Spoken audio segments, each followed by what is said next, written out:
Obviously some things that we want to get accomplished is confidence, chemistry, and leadership, probably big picture deals, offensive ball security, defensive ball disruption.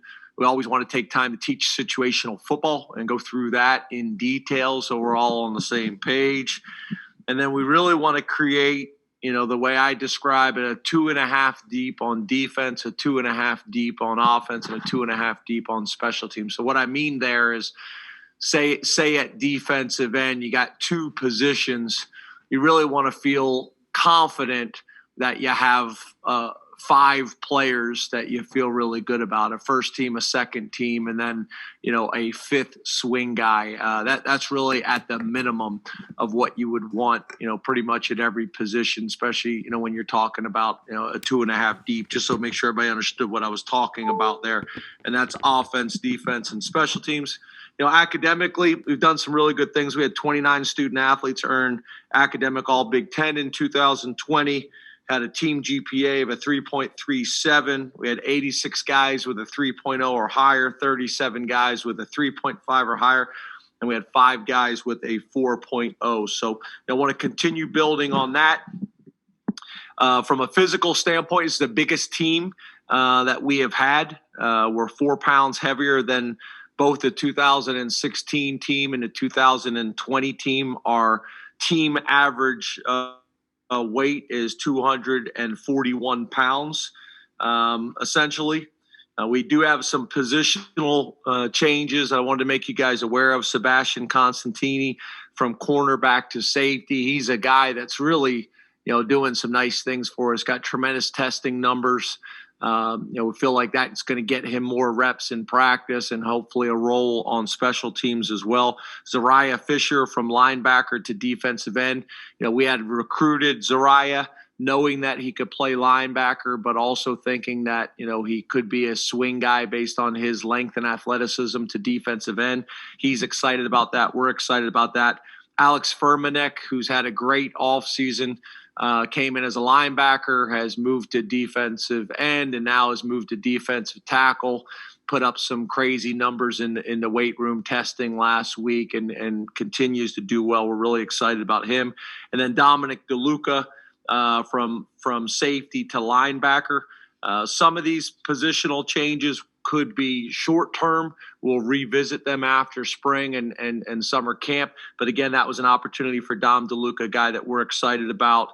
Was Mr. PA in the state last year, but an opportunity for him to get more reps in practice as well. Obviously, the hires of Mike Yursich, Ty Howell, and Anthony Poindexter feel really good about all 3 of those moves that we made in the offseason. Feel like not only have they jumped in with both feet, from a football perspective, but also culturally have been great fits as well. I've known Anthony Poindexter for a long time and tried to hire him on several occasions. So this worked out really well.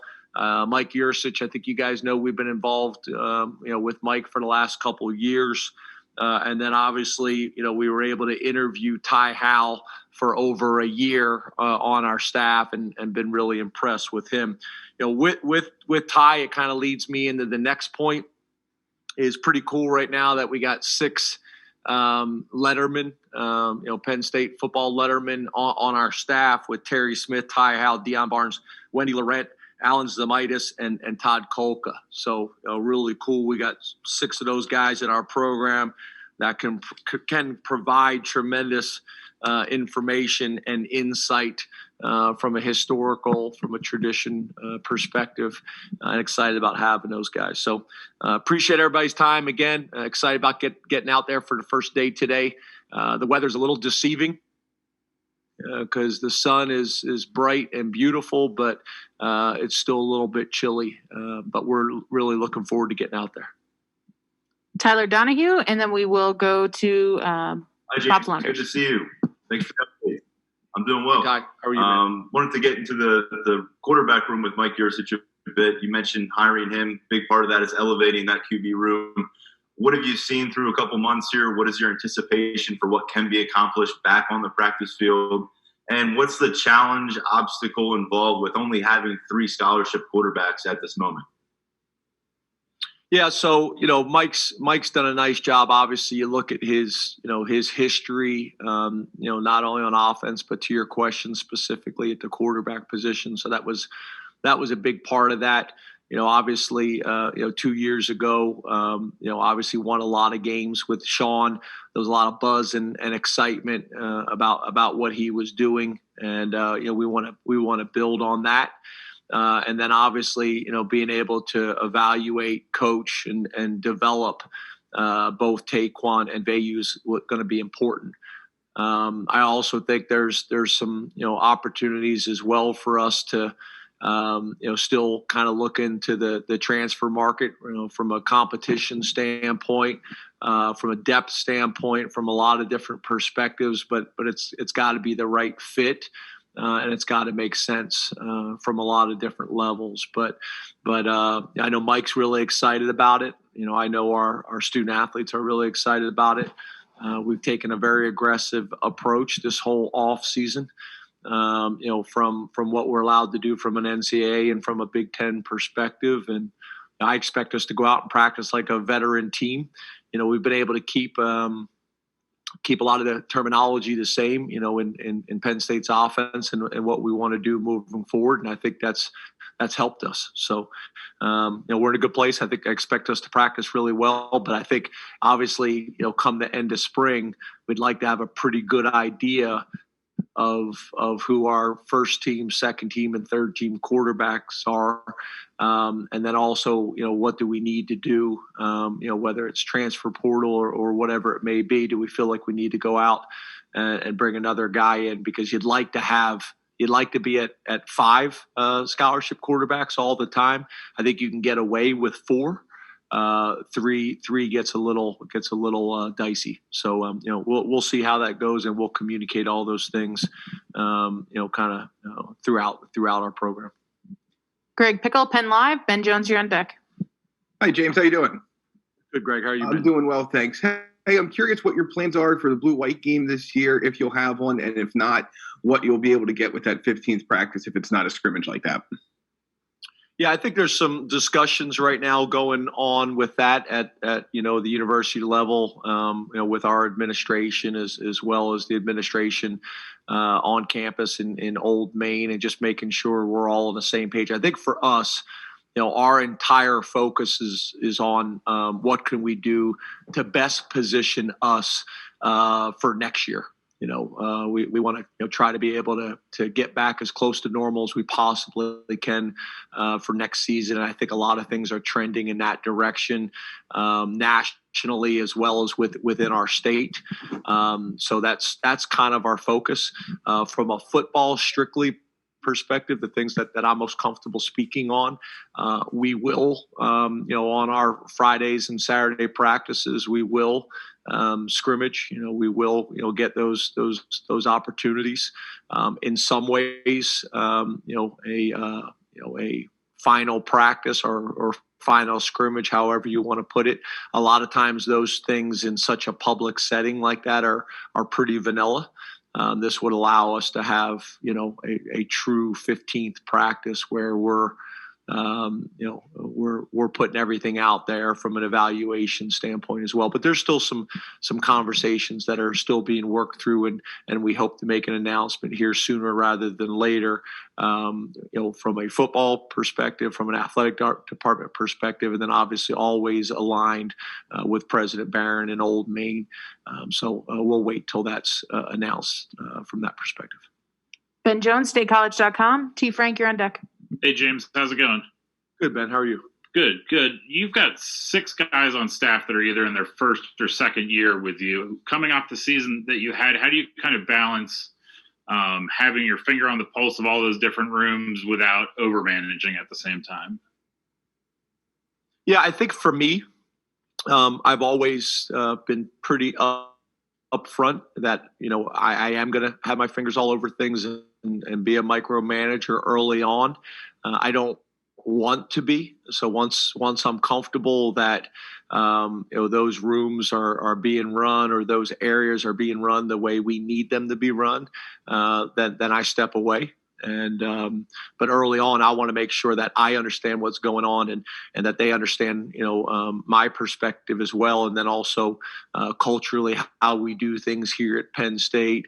And hopefully, through all those conversations and discussions and dialogue, that we can speed up the adjustment time and the adjustment process here. So, that's kind of the nature of college football now, and we'll embrace it. Fortunately, we've been able to make some hires that either have some, understanding of what Penn State's about, have been around me and my staff, or just people that we've had relationships with for a long period of time. So all those things help, but I think you're exactly right, Ben. We can't take anything for granted, especially when you magnify the fact that, again, even the guys that we hired last year, this is their first time going through spring football. T. Frank Carr, ESPN Radio, and Neil Rudell, you're on deck. Hey, James, good to see you again. You as well. I probably should have asked you this before, but what do you want me to address you as? T. Frank is fine. That's what most people call me. All right, just making sure. I want to go off what you just were talking about there at the end. Seeing as you didn't have spring ball last year, paraphrase something that Dwight Galt said last week. He said he was pleased with the winter conditioning and that players had made up a lot of the ground, if not all the ground, they had lost from last year. Do you think spring ball can do that for you on the football side of the program? And how do you quantify something like that of making up for lost ground or making up for lost instruction time? Yeah, I think it has to. You have no other choice. If you look again nationally and not only in our own conference, you look at the teams who had either all of spring ball or some of spring ball. There's a pretty strong correlation, with last year. So yeah, I think we're definitely approaching it that way. Same thing with camp. We're going to have to take a similar approach when we get to summer camp, because we did not have a traditional summer camp last year as well. So yeah, we're approaching it, as if this is a tremendous opportunity to build our team from the ground up, like we always do, in more of a normal kind of routine and a normal calendar and a normal model. But again, to your point, there are some differences there, and we really should have took last year as what an unbelievable opportunity to learn under very challenging circumstances, but also an opportunity to learn and get better. Neil Rudell, Altoona Mirror, Rich Scarcella, you're on deck. Hi, James. Hi, Since Neil. the last time we gathered, the Board of Trustees approved a substantial increase, for improvements, the Lash building. And I just wonder if you could describe, in general, the support that you feel from the board, former players in general, and Jay Paterno went on record as opposing it. I'm wondering whether you feel you have his support or how much relationship there.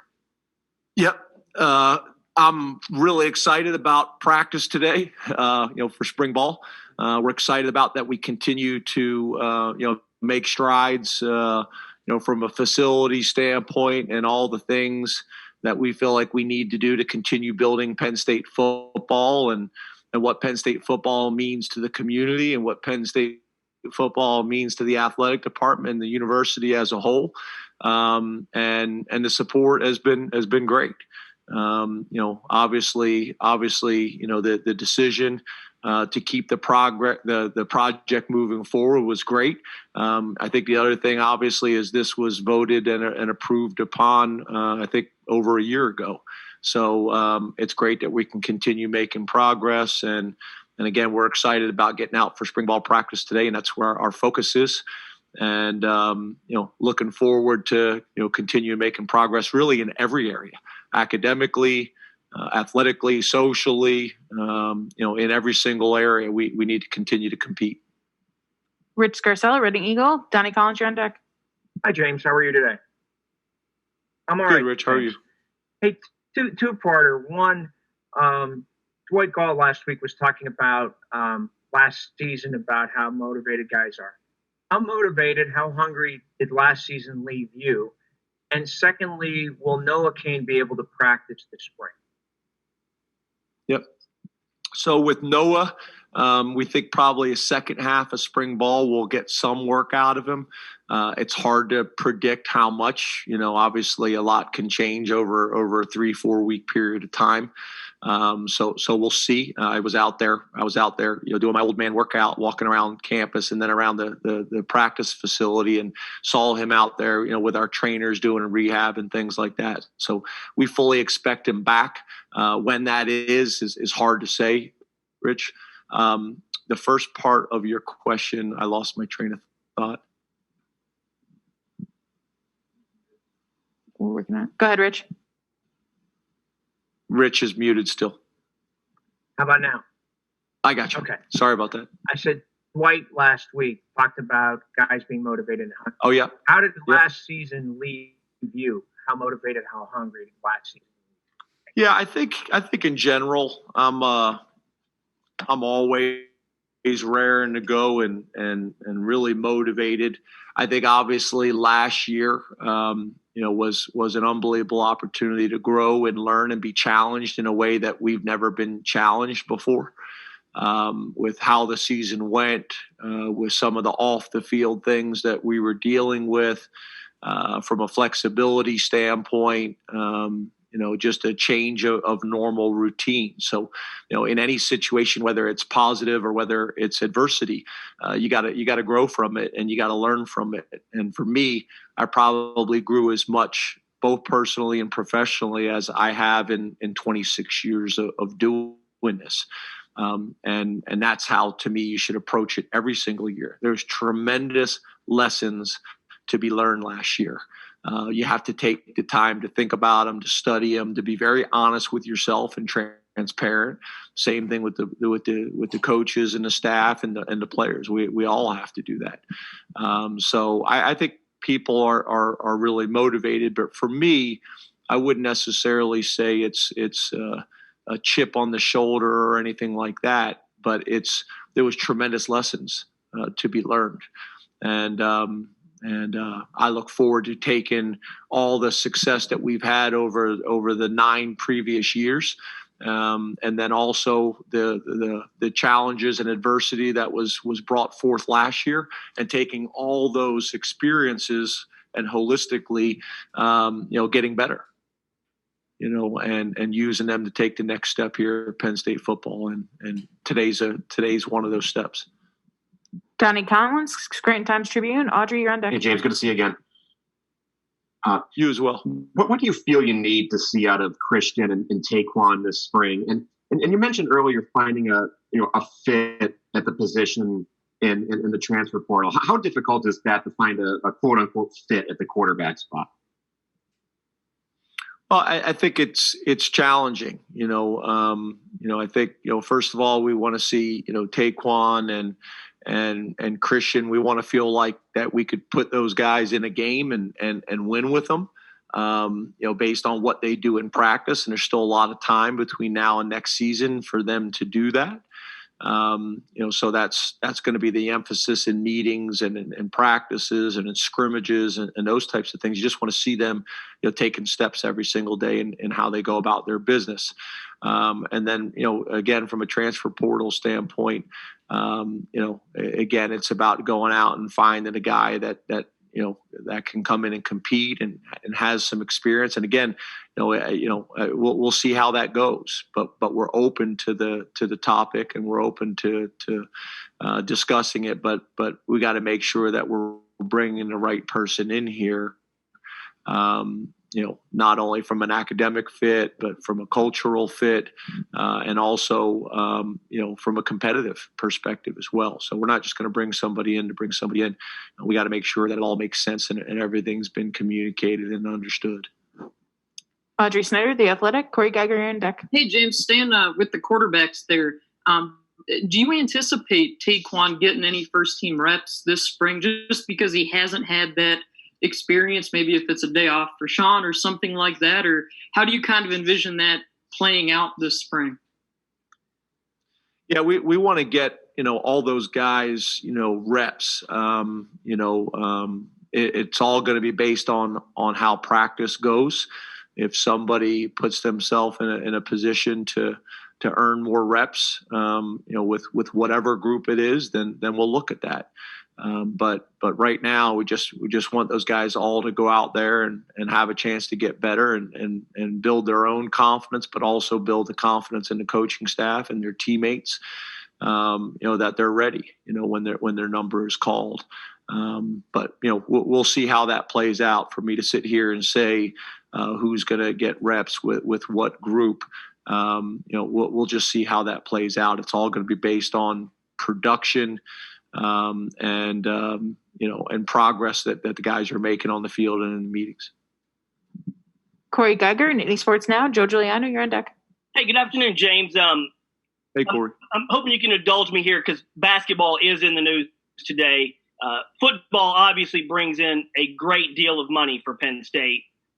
Given that you have a self-sustaining athletic department, what are the challenges of making sure that football gets all of the resources that it needs, while also maybe making sure that men's basketball can get the resources it needs to succeed at a high level?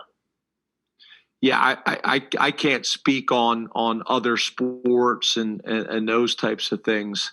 But obviously at Penn State and specifically with Penn State football, we understand, the responsibility that Penn State football has, again, on campus, in the community, and within the athletic department. But we understand that, obviously, other sports and the magnitude of success the other sports have had here, you can go on the success that other sports have had on the field.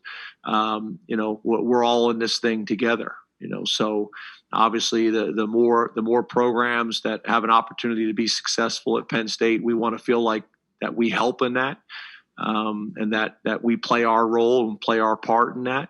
But besides that, those questions probably aren't specifically for me. But I want to make sure that we're doing everything we possibly can at Penn State football to be successful for our program and for our players. But I also understand there's also a responsibility to the rest of the athletic department and for the community and campus as well. Joe Giuliano, Philadelphia Inquirer. Mike Gross, you're on deck. Hi, James. Hey, Joe. How are you? Good, thanks. How are you? Good. You mentioned you've lost, obviously, some very good talent at defensive end, and you talked about getting back up to 5. And I wondered what kind of role Nick Tarburton would play in that competition, and how have you seen his progress in the first 2 years in your program? Yeah, I'm a big Nick Tarburton fan for a lot of different reasons. How he's gone about his business. The whole family, mom and dad, have been unbelievably supportive. The kid has, really faced a decent amount of adversity. He has not been, healthy, knock on wood, consistently since he's been here. He's had an unbelievable off season for us right now, not only from a health perspective, but from a physical perspective, from a leadership perspective as well. We're expecting him to have a significant role on our defense and on our team. This spring ball will be really important for him, but he's had a tremendous off season, and we're really excited about him. He's another one of those guys that we discussed earlier, very similar to, probably very similar to a Zariah Fisher that we recruited as a big linebacker that could grow into a defensive end possibly. We'll just see how the genetics work out once he gets on campus and how his body reacts to the strength and conditioning program and the nutrition program and all those types of things. And here he is, here he is in a position to have a big year for us, and we need him to, based on the points that you brought up earlier, Joe. But, I think I think the biggest point for him is he's as healthy as he's been since he's gotten on campus. Mike Gross, LMP News. New Bias Wilborn, you're on deck. Good afternoon, James. How are you? Good, Mike. How are you, man? Good, thanks. When you were talking earlier about how much you learned from the last year and all of that, it sort of reminded me of how many times you shared with us about the situation being separated with your family. And I wonder if, to the extent that you're comfortable, you could kind of update us on where that stands and how you feel about that. Yeah, that was a big thing. I always knew I was a family guy. Obviously, going through last year, it magnified that. We're in a better situation now. Still not what I would describe as ideal or back to normal. So my family is back in town, but we are separated. So we have like an apartment over the garage, and that's where I've been staying. About the most contact I have is I'll go over when I get home from work, and I stand at a different window in the house with my hood up and my mask up until someone notices, and I usually scare the heck out of them, and they scream, and then we laugh, and then they slide my tray of food out the door. And I say thank you through the glass and take my tray of food up over the garage and eat dinner. But they're doing great. I think for them, it's been really good to get back in town and get a little bit of the normalcy of being back in their own bedrooms and those types of things. But yeah, we're still not back to normal, and I'm not completely sure when that will happen. Based on my family's circumstances. So we'll see how that goes. I appreciate you asking. I do appreciate you asking, but yeah, we're still not back to what I would describe as normal. And if anybody has any costumes or scary masks that you want to lend me, that's been pretty fun, scaring the heck out of my wife specifically, but also the girls. New Biasable Boring Pittsburgh Post-Gazette. Nate Bauer, you're on deck.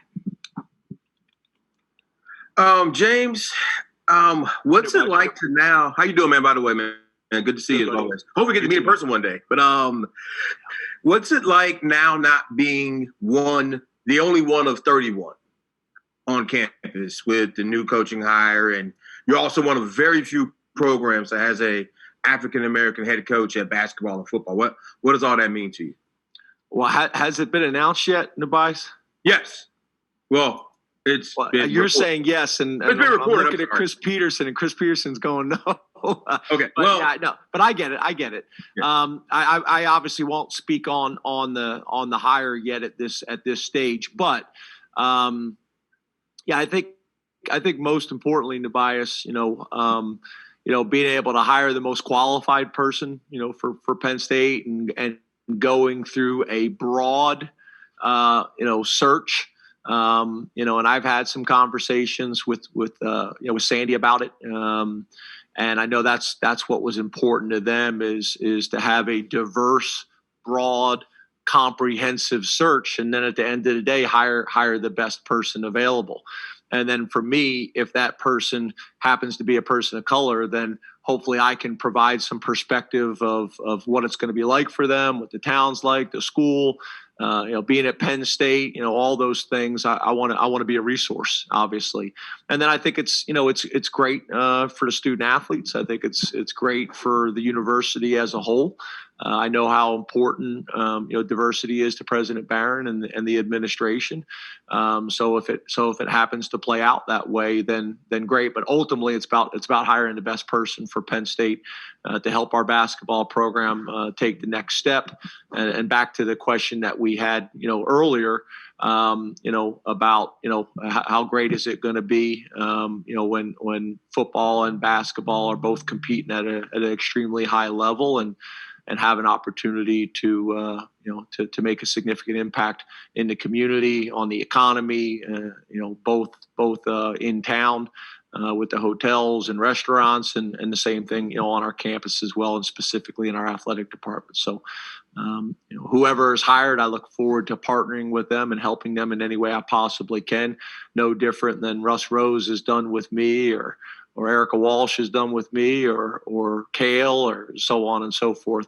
We try to support all of us.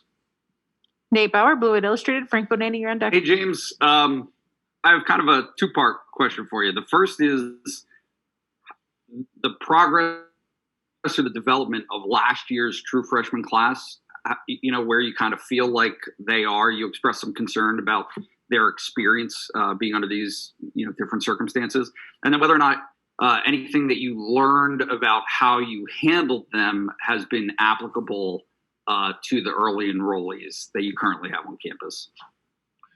Yeah, so I think if I'm right here, I think we broke a school record last year with if you take the percentage of offense that was attributed to freshmen last year with Parker and Keandre and Kevon and Keziah and probably even Theo and a bunch of other guys in there.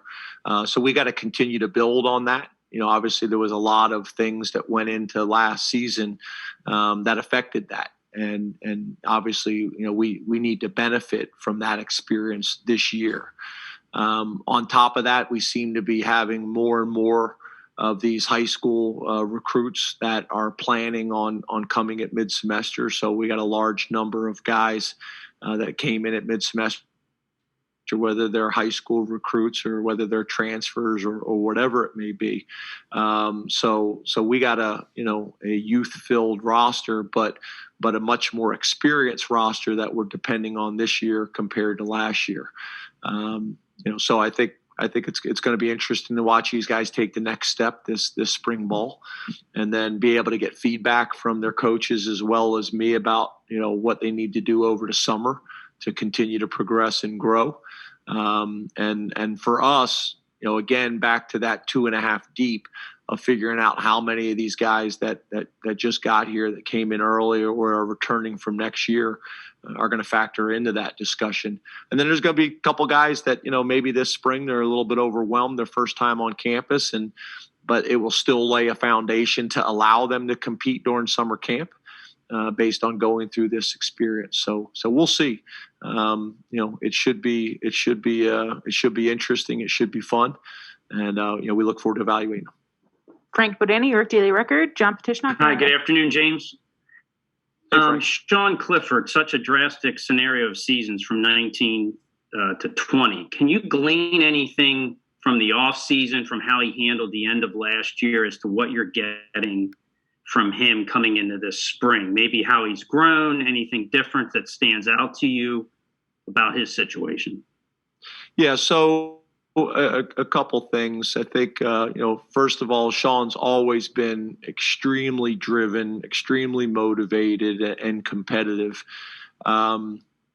But you're exactly right. Where we were coming into last season and where we are coming into this season, is different, but it also creates a tremendous opportunity. And I think that's how Sean is approaching it in a lot of different ways. And as we all know, there's a lot of factors. It's when you remove a Journey Brown or you lose a Journey Brown, from your roster. We knew wide receiver going into last year, was going to be, a big part, a big predictor in our success, with the lack of experience that we had returning at the position.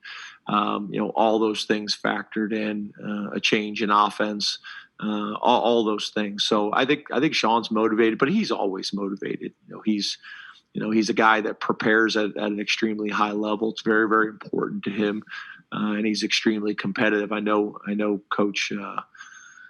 Coach Yursich has been very, very impressed with those things so far. But now it's time to translate it and transfer it to the field. But I do think the experience gained at the wide receiver position, I do think the experience gained at the tight end position, and also the running back position is going to help. Is going to help Sean too. John Petishnak, Football Letter. Mark Brennan, you're on deck. Hey, good afternoon, James, and thank you for your time today. You as well. Hey, you mentioned having 6 lettermen on staff, specifically with Alan Zamitis. Can you share anything about the conversations you had with Alan and how that came together? And then with respect to all the lettermen, what does it say about the program that they want to return to their alma mater and be actively involved in the future and success of the program? I think it's really important. I think those guys can provide a unique experience to our players. They can have a conversation that is very different than anybody else because they've lived it. I think there's tremendous value in that. It's also a place that these guys are really passionate about. So whether it's with our current players, whether it's with recruits, those are things that are going to be discussed in detail, and it's going to come from a unique perspective, and it's going to obviously be coupled with a tremendous amount of passion for Penn State and what this place has meant to them. So those things are really, really important to us and very, very important to me. With Alan, he had worked a couple camps in the past, and we had gotten to know each other a little bit. And then, obviously when these positions opened up, Alan was able to reach out, and we were able to talk in more depth about some things and what might make sense for him and his family. And, the more I got to know him and then did my research and talked to a bunch of former players that were connected with him and that he played with and how they felt about him and the type of player and the type of leader he was. I talked to Wayne Sebastianelli about him as well, about his experience with Alan as well. So there's tremendous value in that. And when you can find guys that this is where they want to be and they're passionate about it and can bring that unique lens to our program, it's a win-win. Mark Brennan, lines 247, and Daniel Gallen will have our last question. James, you have some turnover on the interior of your offensive line. What are your options there, specifically at center, where you had Menet for a few years there? Thanks. Yeah, so we feel good about kind of the guys that we got to work with and the guys that have had some reps in there. We got some pretty experienced players, although to your point, obviously losing a great one like Michael Menet and Will Fries in more of a swing role between tackle and guard. But when you take a Des Holmes and a Anthony Wiggin and a Miranda and a Dawkins and a Scruggs and a Wormley, and then even some guys like Trey Ori as a redshirt freshman and Nate Bruce as a true freshman that graduated early. Zayler's a guy that we've been very impressed with. So we got a good group of guys in there, different experience level, different eligibility. But we got I think a pretty healthy group of names in there to come in and compete this spring and try to give us a little bit, clearer picture. A guy like Kate Knutson and Conagus are also guys that have earned a lot of respect around here about how they've gone about their business. So it should be exciting. And then, I think some of our tackles provide some swing opportunities as well. So we'll see how all those things play out. Daniel Gallen, Penn Live. Hey, James. How you doing? Good. How are you? Doing good. Love the stash, by the way. Thank you. Quarantine project. Awesome. You added a couple transfers along the defensive line this offseason. What was a priority with getting those guys, and what do you like about those guys you are bringing in there? Well, I think the biggest thing for us, you guys have brought up the quarterback position and a lot of positions, but really for us, it's about creating as much competition as we can. At the positions, whether it's at the starting position or whether it's for depth or whatever it may be. And those guys provide that, So we're excited to see what they're going to do.